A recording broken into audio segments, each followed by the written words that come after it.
ദൈവനാമത്തിന് മഹത്വം ഉണ്ടാകട്ടെ.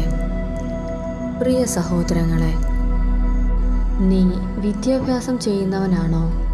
അതോ നിന്റെ ഭവനത്തിൽ വിദ്യാഭ്യാസം ചെയ്യുന്ന മക്കളുണ്ടോ? എന്നാൽ ഇന്നത്തെ വചനം അവർക്കുള്ളതാണ്. വചനം ഇതാണ്: പ്രബോധനം മുറുകെ പിടിക്കുക, വിട്ടുകളയരുത്. അതിനെ കാത്തുകൊള്ളുക, അത് നിന്റെ ജീവനല്ലോ. ഈ വചനം നമ്മോട് പറയുന്നത് എന്താണ്? പഠനം വെറും മാർക്ക് നേടാനുള്ള കാര്യമല്ല. അത് നിന്റെ ജീവിതം മാറ്റുന്ന ഒരു ആയുധമാണ്. നീ പഠിക്കുന്ന ഓരോ കാര്യവും നിന്റെ ഭാവിയെ നിർമ്മിക്കുകയാണ്. ഓർക്കുക, ദൈവം നിനക്ക് നൽകിയ കഴിവുകൾ അത് പഠനത്തിലൂടെ തെളിയിക്കണം. എന്നാൽ പഠിക്കാൻ നിനക്ക് കഴിയുന്നില്ലേ? പഠിക്കുന്നതെല്ലാം നീ മറന്നു പോകുന്നുണ്ടോ? അതോ നല്ല രീതിയിൽ പഠിക്കാൻ നിനക്ക് കഴിയില്ല എന്ന് തോന്നുന്നുണ്ടോ?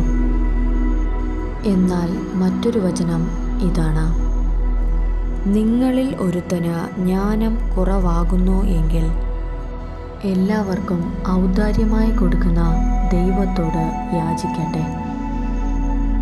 ഈ വചനം വളരെ ശക്തിയേറിയ വചനമാണ്. നീ പഠിക്കുമ്പോഴും പഠനത്തിന് മുമ്പായിട്ട് ഈ വചനത്തെ ഒന്ന് പറഞ്ഞിട്ട് പഠിക്കാനിരിക്കുക. ഈ വചനം പറഞ്ഞുകൊണ്ട് പ്രാർത്ഥിച്ചുകൊണ്ട് ശ്രമിക്കുമ്പോൾ ഉറപ്പായും വിജയം നേടാൻ സാധിക്കും. ഇന്ന് ദൈവം നിന്നോട് പറയുന്നത്, എല്ലാവർക്കും ഔദാര്യമായി കൊടുക്കുന്ന ദൈവം നിന്നോട് കൂടെയുണ്ട്.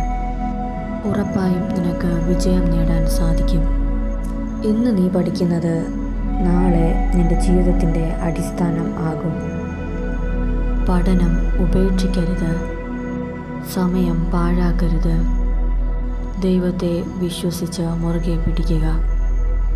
ഉറപ്പായും നിനക്കായി ഒരുക്കിയ നല്ല സമയം വരും. വചനം പറയുന്നത്, നിങ്ങളിൽ ഒരുവന് ജ്ഞാനം കുറവാകുന്നുവെങ്കിൽ എല്ലാവർക്കും ഔദാര്യമായി കൊടുക്കുന്ന ദൈവത്തോട് യാചിക്കട്ടെ. യാചിച്ചാൽ നിങ്ങൾക്ക് ലഭിക്കും. നിന്റെ ബുദ്ധിമണ്ഡലങ്ങളെ തുറക്കുവാൻ ശക്തനായ ദൈവം നിന്നോടൊപ്പം ഉണ്ട്. നിന്റെ പഠനത്തിൽ, നിന്റെ എക്സാമിൽ, നിന്റെ വിജയത്തിൽ അവൻ നിന്നോടൊപ്പമുണ്ട്. എല്ലാം ദൈവത്തിങ്കിലേക്ക് സമർപ്പിച്ച് പ്രാർത്ഥിക്കുക, ശ്രമിക്കുക.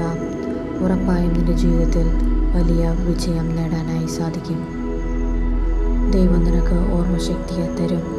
നീ പഠിച്ച കാര്യങ്ങൾ നിനക്ക് എക്സാം ഹാളിൽ നിനക്കത് ഉപകാരപ്പെടും. എഴുതി ഫലിപ്പിക്കുവാൻ തക്കവണ്ണം നിന്റെ കയ്യെ ഒരുക്കും. നീ പോലും ചിന്തിക്കാത്ത സമയത്ത് അത്ഭുതം അവിടുന്ന് നടക്കും. ഒരുമിച്ച് പ്രാർത്ഥിക്കാം. സ്വർഗീയ നല്ല കർത്താവേ, പരിശുദ്ധ പിതാവേ, ഈ നല്ല സമയത്തിനായി നന്ദി പറയുന്നു. ഈ സമയം ഞങ്ങൾ ഒരുമിച്ച് ദൈവത്തിൻ്റെ പാദപീഠത്തിലേക്ക് കടന്നു വരുന്നു. വിദ്യാഭ്യാസം ചെയ്യുന്ന മക്കളെ അവിടുന്ന് അനുഗ്രഹിക്കണമേ. അവരുടെ ബുദ്ധിമണ്ഡലങ്ങളെ അവിടെ നിന്ന് തുറന്നു കൊടുക്കണമേ. ഓർമ്മശക്തിയെ അവിടെ നിന്ന് നൽകണമേ.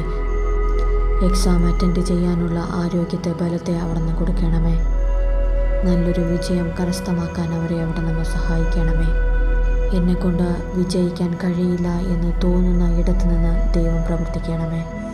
ദൈവസ്നേഹം രുചിച്ചറിയുവാൻ അവിടെ നിന്ന് അവരെ ഒരുക്കണമേ. ഈ കേട്ട വചനത്തിലൂടെ അവരെ അങ്ങ് സഹായിക്കണമേ. എല്ലാം ചോദിച്ച കാര്യങ്ങൾ ചുരുക്കമെങ്കിലും ധാരാളം നന്മകൾ കൊണ്ട് നിറയ്ക്കണമേ. ആമേൻ.